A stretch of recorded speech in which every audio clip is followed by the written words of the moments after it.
All right, all right. Welcome to Talkin Ball with Pat Leonard. This is our post-game episode, Giants-Jets preseason finale. Welcome. We're going to do this every week after Giants and Jets games. You can get the podcast on Spotify or Apple. If you miss it here live from MetLife Stadium or wherever I am on the road when the Giants are playing, a lot to download on here.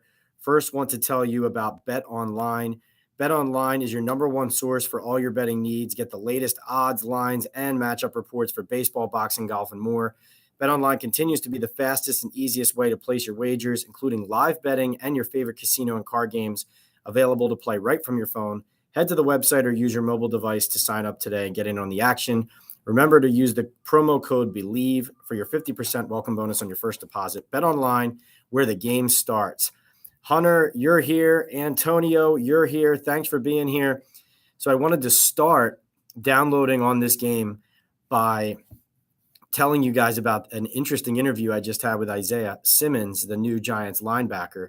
So Simmons gets off the plane on Friday, arrives in New Jersey, wears number 46, and starts on defense for Wink Martindale and Brian Daboll here on Saturday night against the Jets. Now, he only played 5 snaps, but he rushed Aaron Rodgers 4 out of those 5 snaps, got his hands on the quarterback's shoulder pads, didn't get the sack, but he did say to us, I wish I had that sack, but it's okay.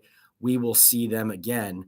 It was great. He showed some personality. He said he was looking for a place to wash his clothes tomorrow, Sunday, because the trade had happened so quickly.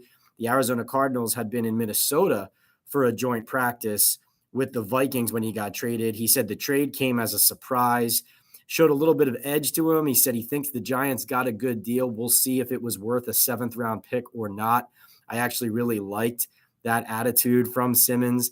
Kind of a calm, quiet confidence. Also, it was hilarious when he was telling us about how Saquon Barkley and he, when they were working out all offseason, he said that Saquon talks a lot of shit. Those were his words. And he said he kept talking trash about week two, because the Arizona Cardinals and the Giants are due to play on week 2. But now they're teammates. And so Isaiah Simmons actually said he got lucky. He said Saquon Barkley got lucky. And so now they're on the same team. So I really like that. He was having some fun with it. And, he said he's willing to do whatever. And so Antonio's asking me, first question, let's get to it, because we are doing live Q&As after every Giants game. Again, if you miss it here, we are going to post it on the podcast on Apple, Spotify, whatever the case may be, so you can hear what stood out to me right after I walk out of the locker room, right after I've watched the game here at MetLife Stadium. So Antonio says, is Simmons starting come week 1 next to Bobby Okereke? No, I don't expect Isaiah Simmons to start. I think it's most likely you're looking at a player who is going to be used in sub packages, and he is at linebacker right now. That's where they have him. That's where I've told you guys they see him playing, but more of a hybrid linebacker role, right? Like they had him rushing Aaron Rodgers on 4 out of 5 snaps that he played in this game. Of course, he can't learn the whole defense in 24 hours, so you have to limit what you're exposing him to. But I think what you can expect is Micah McFadden getting the start next to Bobby Okereke, and then Isaiah Simmons working in, hopefully, and acclimating, and hopefully he earns their trust and gets in more and more. So Giants Chronicles podcast says, are you at MetLife or at home? I'm at MetLife Stadium right now. I literally just walked out of the Giants locker room. I was in the defensive locker room most of the time talking to Isaiah Simmons.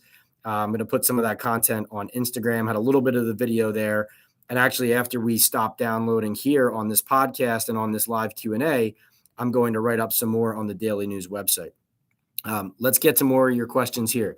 Hunter Keller says, do you think anyone stuck out in a positive way towards making a roster they may not have before tonight?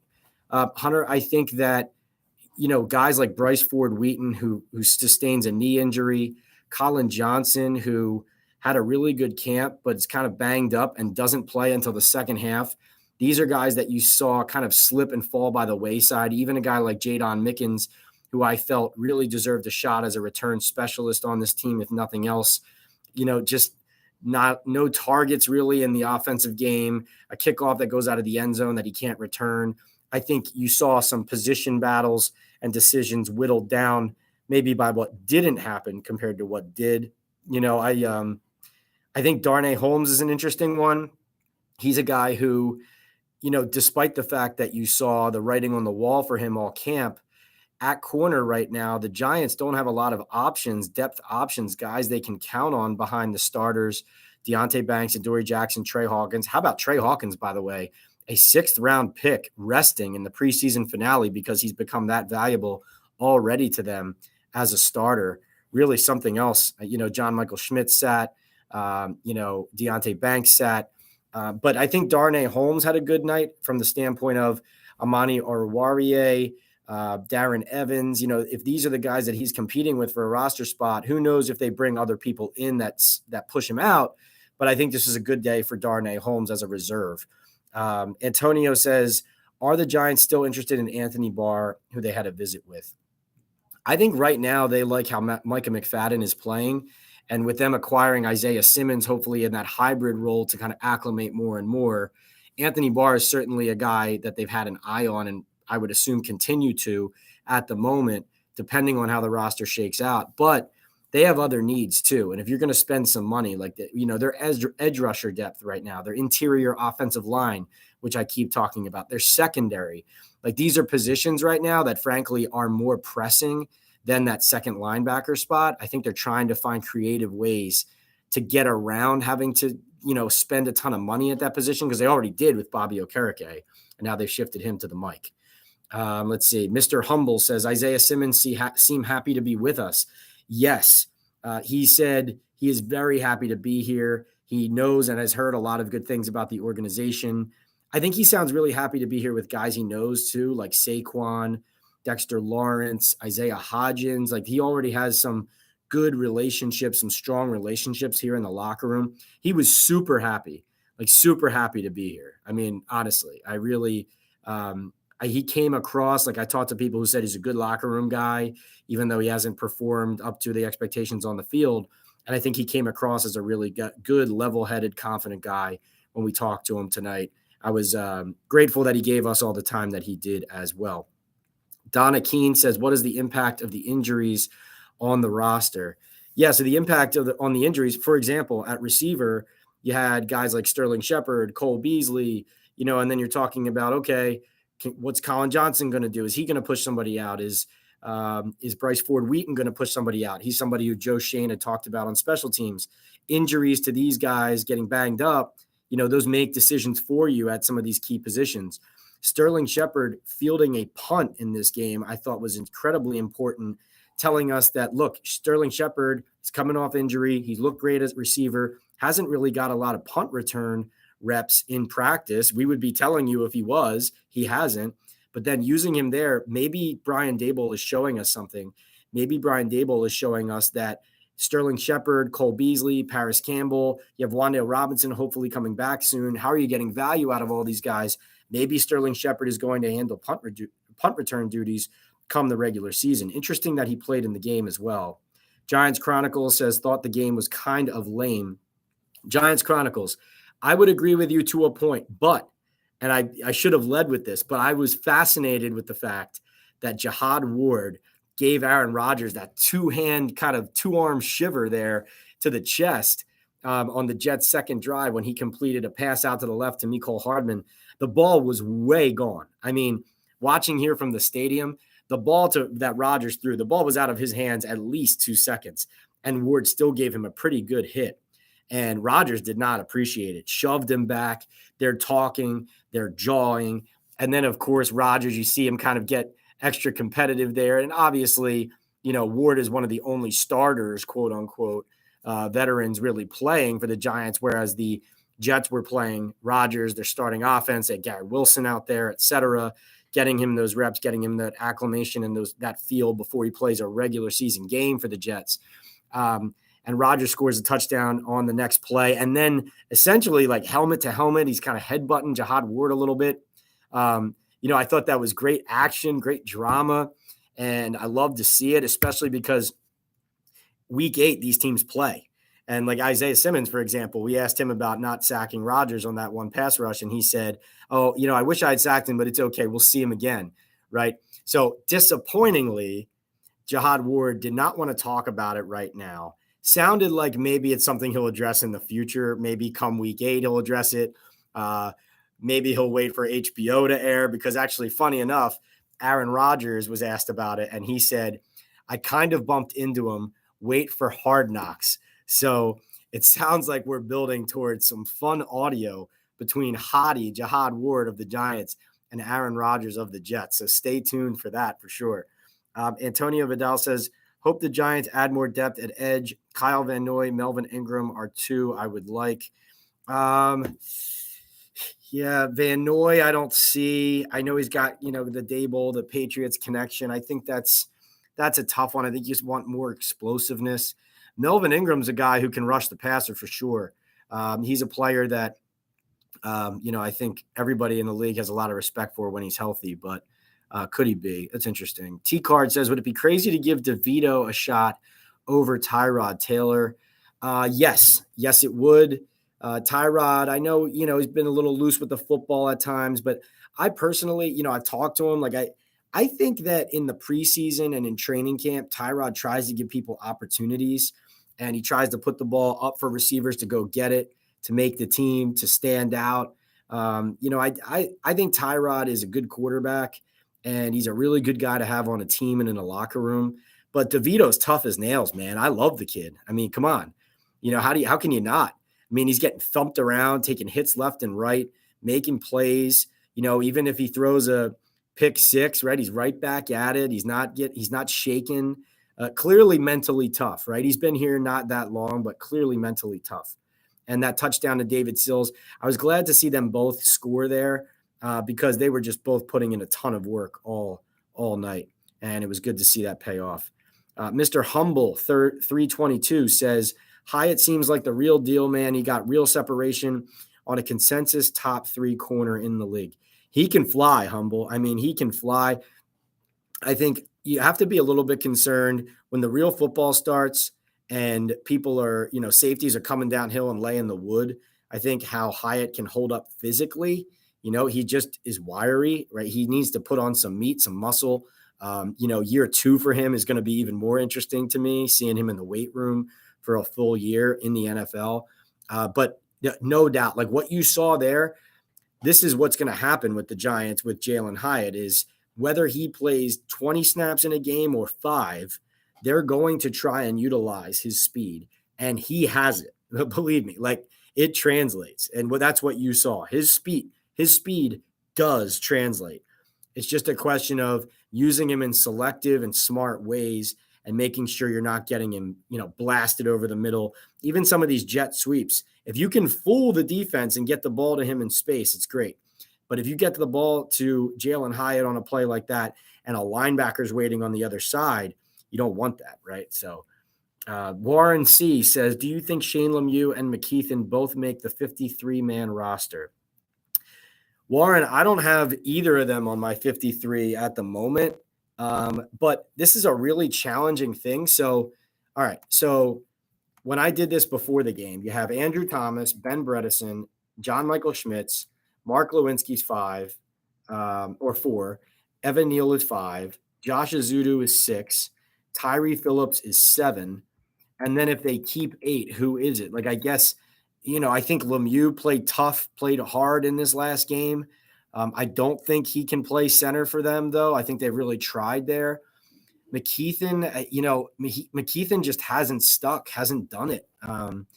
I know he's coming off injury. It's not fair to say like he can't. I'm not saying he can't, but he's still young. They need a swing tackle, and you want it to be Matt Parrott. It can't be, just a really rough summer for Matt. You want it to be Julian Davenport. He just got here. Can it be him? I don't know. Like, I personally think that there's multiple linemen, at least one corner, maybe 2, among other types of players who are not on this roster, who will be on the team a week from now. Waiver claims from other teams, etc. So that's something I think to watch for. I don't necessarily think that the linemen who make the team out of the gate on Tuesday is the final group in any way. Let's see. Rick, so, okay. Antonio says, do you expect Wan'Dale Robinson to come off the PUP list by Tuesday? I know he looks good on the field. I think Wan'Dale, I think the Giants may be in a good enough spot to put him on PUP in the early season and then bring him back, in week, what would that be? Week 4? Is it 3 weeks for PUP now? So I think you bring him back in week 4, week 3, whatever it is, and make sure he's fully healthy. I think that makes sense. He still, even though he looked good running routes the other day, he still hasn't put on the pads in practice with the team. So it would be a little bit unusual to me, especially given how careful they've been with guys' bodies, for them to suddenly just throw him out on the field and onto the practice field like that. But that'll be something to watch for sure. That'll be something to watch. T-Card says, have you asked McKinney regarding his tweet about being underappreciated? Wonder if it's about the contract. T-Card, that's pretty astute observation there. I think I'm not the only one wondering what that's about. I think that McKinney, listen, he's confident, has a high opinion of himself. I don't know. I have not asked him about it. I don't know if he's responding to people on social media who are trolling him that we don't know about. I don't know if he's responding to, my hunch is he's responding to that when all these top player lists come out, top NFL 100 players, top players in the league, top NFL safeties. He's not being named in these lists. That's my hunch, because that's the time of year that we're in right now, where these things get said. They're on the morning shows. Everybody's saying, here's the top 5 safeties, et cetera, et cetera. And I think McKinney feels like he deserves more respect. I know he intends to show that he deserves more respect. I think he would have to understand, given last year's injury, how it happened, the fact that he wasn't on the field that much, especially the second half of the season, that, there's been hiccups there, and he owned his mistake, I think. But I think, going into a contract year, there's no question what you're saying is true as well.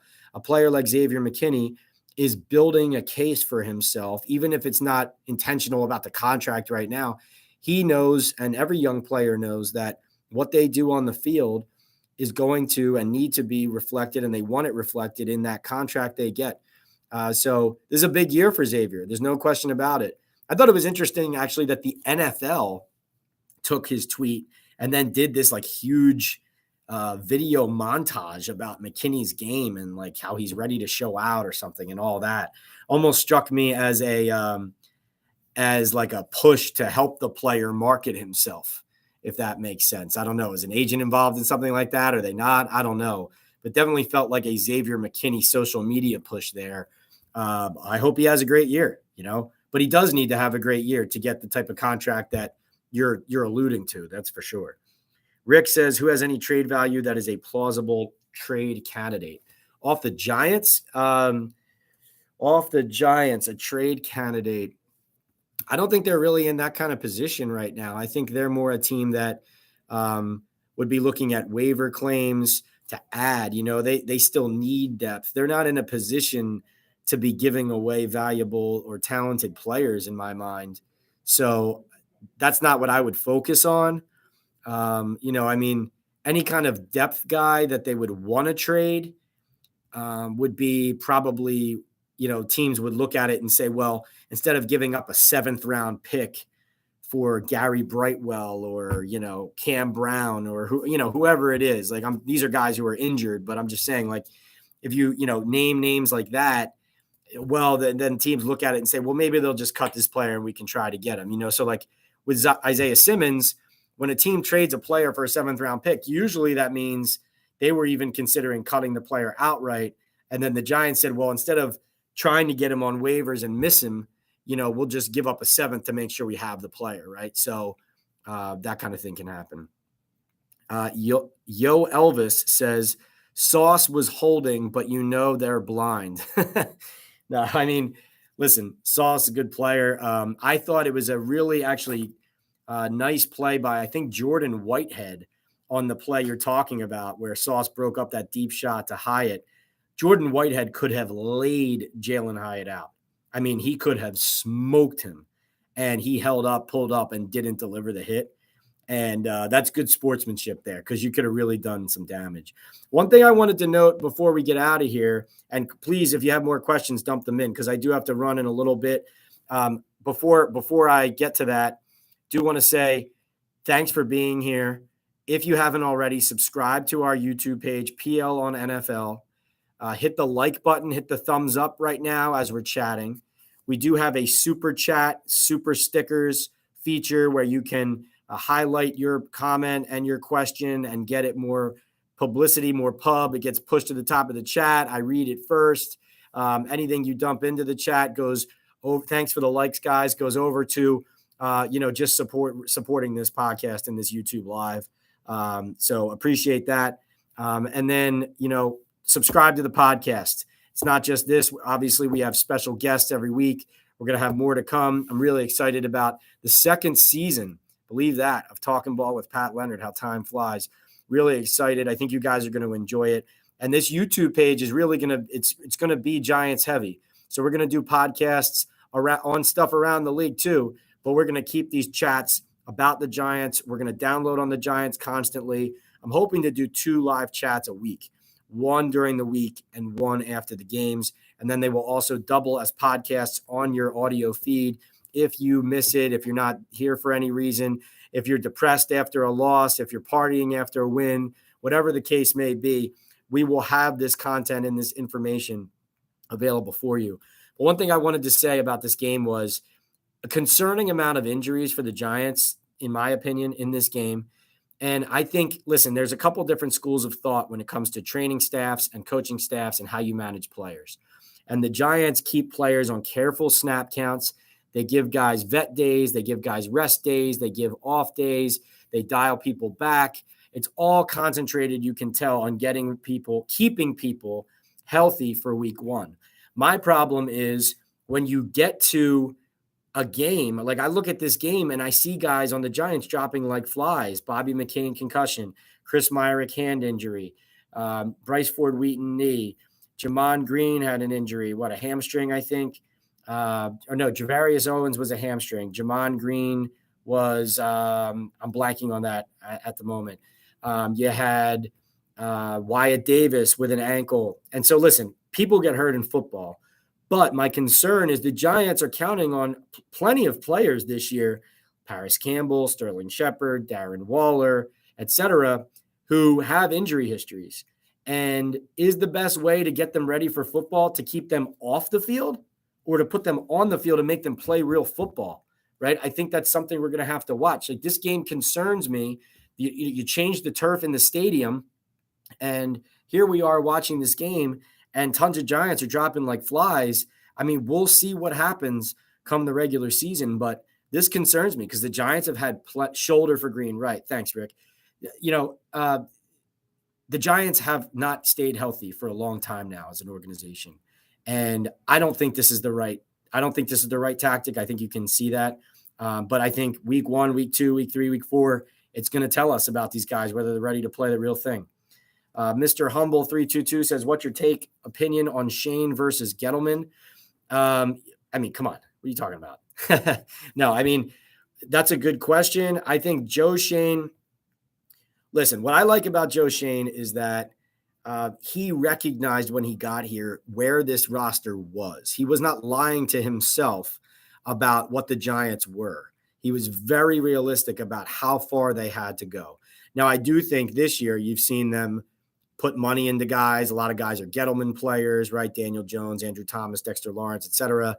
I think, though, that Shane has a good feel for where the roster is weak and where they need to reinforce it. I liked last year the fact that they were just constantly adding players. They're not afraid to bring in a new player at a different position every week, teach them the defense, teach them the offense, and dump them right into the game where they can help, even if it's for only 5 snaps. Like, that's what Isaiah Simmons is. I will say this too.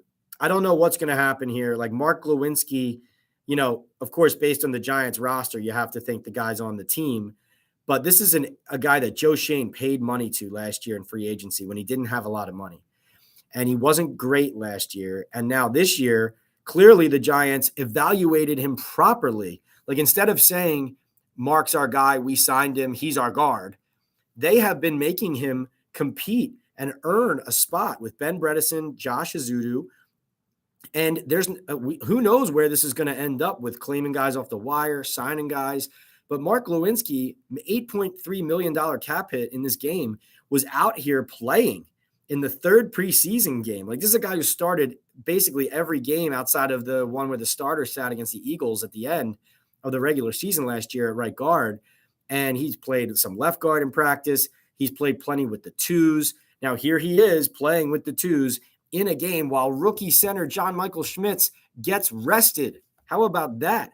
But listen, tip of the cap to Joe Schoen and Brian Daboll for this, because the Giants have had issues in the past. Like, this is our guy. This is our guy. Nope, that's our guy. He's on the team automatically, all that kind of thing. I love how they've handled the Mark Lewinsky situation. You can tell that they have evaluated him properly and they're making him earn the job. Speaking of injuries, are the injuries to Brightwell, Brown, and the other serious? Are they being held out of an abundance of caution? They were real injuries that held them out. I think Brightwell and Brown, to me, neither of those guys at this moment end up on this team. I could be wrong about that, but that's my read on this right now. You have Eric Gray, now a draft pick, in the fold for kickoffs. Giants probably are going to, down a ton of their kickoffs anyway, right inside the 20, where you just get the ball at the 25. I think that might be something they do. So then Eric Gray just has to catch the ball. And then at punt return, we saw Sterling Shepard, and Brightwell doesn't get a lot of reps at running back as it is. You got Barkley, you got Breda. I thought Jashaun Corbin had a great preseason.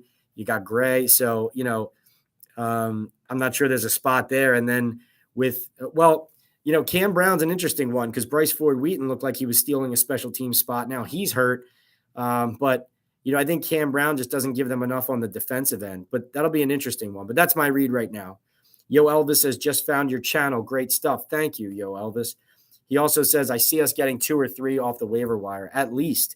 Remember, Justin Pugh, I talked about him. Do they reinforce the guard position? Is that something that comes down the pike? He would love to be back as a Giant. He's got a market. He had talked to 6 teams as of, I think, 10 days ago. Keep watching that. Listen, when we talk about bringing you content, I want to bring the Giants information, the type of content that you guys want. And I think that coming out of the locker room, like I just did after talking to Isaiah Simmons, after, chatting it up with Jihad Ward, even though he wouldn't tell me anything about the Aaron Rodgers situation.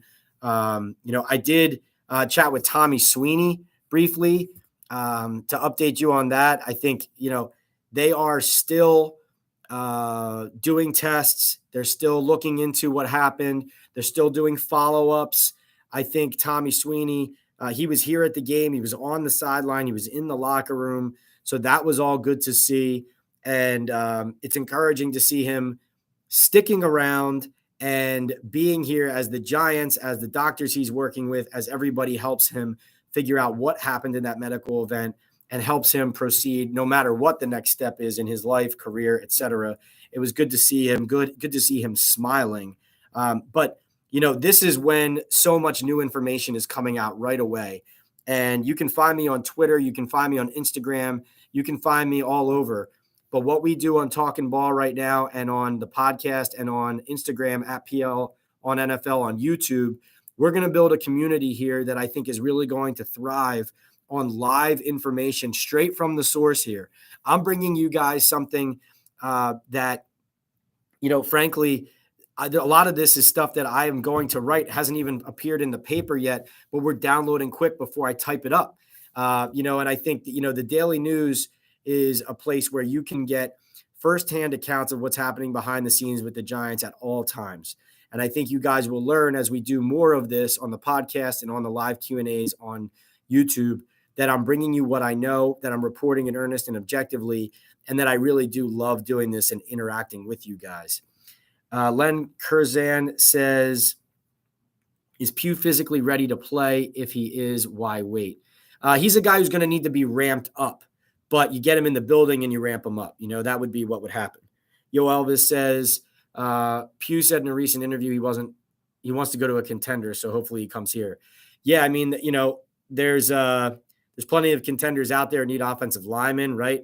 The Buffalo Bills, you could say, maybe need one. The Philadelphia Eagles are a team who, even though they have a really good offensive line, do they need some reinforcement at guard? Because remember, a guy like Pugh could add depth at first and then maybe challenge for a starting spot.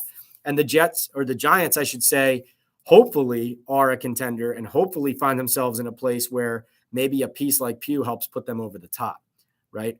But this has been great. Thank you so much for coming, guys. Thank you so much for joining. I love doing these.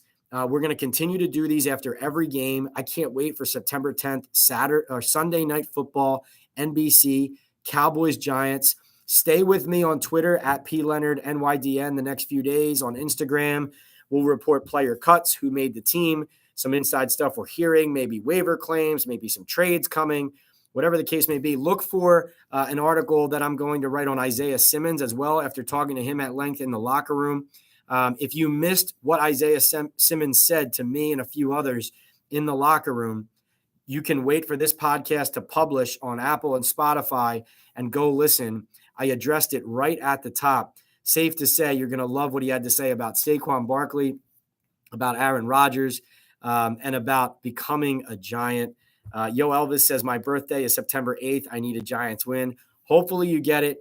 Can't wait to see you guys next time. Remember, podcast next week, live Q&A middle of the week, and then we're going to build up to that Sunday Night Football debut. Robert Mangual says, I'm a fan just watching for the first time. Robert, thanks so much for joining. You can watch the entire replay of this on YouTube right when we finish this. And you can also go listen to it on Spotify, Apple, wherever you get your audio podcasts. Remember, we are sponsored here by BetOnline and by Estate 98, Essentia Day Cafe. It's instant coffee. You pour it in a cup, a tablespoon, throw some ice in it, stir it. It's coffee on the go. I make it in 3 seconds whenever I do my podcasts. And, it's a great product. I encourage you to check them out. It's Estate 98 Coffee on Instagram. And, this has been a lot of fun. Love doing it. Talk to you soon. Hope you enjoyed the game, the preseason, all our coverage during training camp, and can't wait to get it started for the real thing.